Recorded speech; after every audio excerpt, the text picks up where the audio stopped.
we've been running a little bit of a quiz. I wanted to know, what is a third of a half? David got it right, so did Trev, and so did Cheryl. And Rob says, almost time to go back to the bar for another drink. Well, if there's only a third of your half left, I'm sure it is, Rob. But what is a third of a half? About 20 of you, you're all wrong, except for two.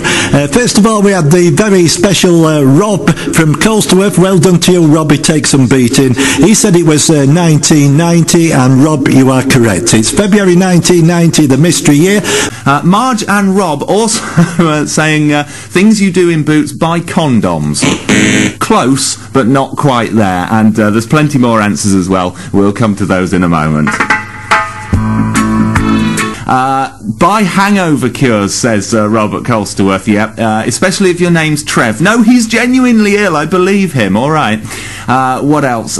Kick someone for failing to play their request. Yeah, sorry, Rob. Rob did ask for, what was it he asked for earlier? But it was rubbish, so that's why I've not played it. It was Morrissey or something really morose. No, pick something cheerful, Rob, and I'll play it. What else? Buy baby milk formula. Yes, you've only got one thing on your mind, haven't you, Lisa Marie? And mountain climbing. Yes, mountain climbing's there. You get one of those for the baby formula, though. There you go. What else? Looking down the list. We've had condoms, haven't we? That's not on the list. Lots of people saying buy medicines. That is on the list. Number 4 on name something you do in boots. Now we have got, those of you who are listening really, really carefully, we have got the Place of Product competition working. Why? Because I actually played it during that song. And one person who was really quick off the mark and definitely awake, and that's Rob the Dormouse. Well done to you, sir. You've got it right, and I haven't even announced it or even played it properly yet. This is a Place of Product competition. We are running a little bit late, but we will play it anyway. What I'm going to do, play you an advert, which was showing on your tellies in 1980s, sometime in the 1980s. Anyway, all you got to do is just place the product. It's simple as that. Last 12 seconds. I've already played it once, so I'm going to play it again. Here we go. Have a good listen. The classic masculine fragrance. The mark of a man. Hey, we're going to get straight back to the request now, and this one's from Rob the Dormouse. Oh, yes, he's awake tonight, half an hour into the show, and he's still kicking. Good old Rob. Mid-1980s this for Tony Banks and Fish, Shortcut to Somewhere. Brian, your choice today of Hair, Eyes and Legs, I think it's been a brilliant one, and we've got some fantastic songs lined up. You really have done a good job today, Brian. Good thinking there. Right, the next one I'm going to play, this is a bit of a... Well, Rob has chosen it, and he's really chuffed with himself. And I don't blame him either, because he's really put some thought into this.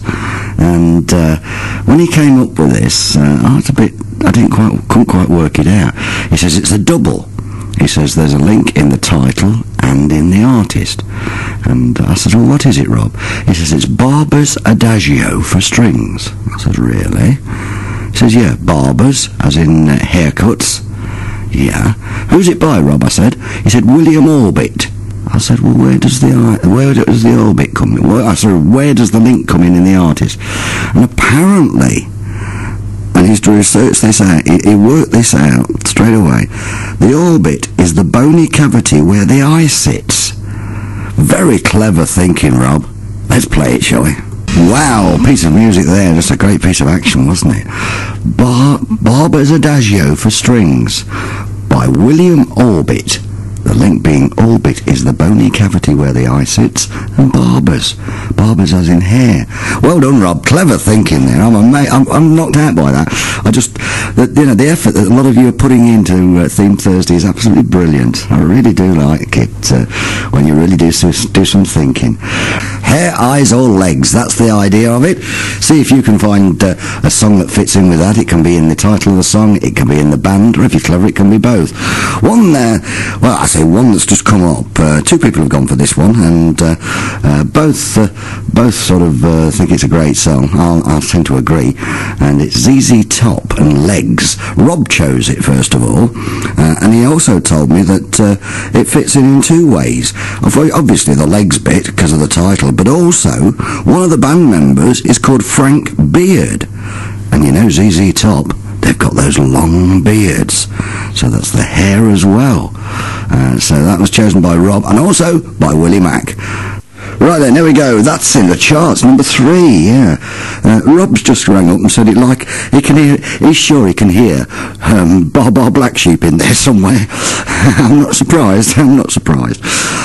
Also, Rob, he sent in a text a little bit earlier on, and I said to you about what would be the ideal job.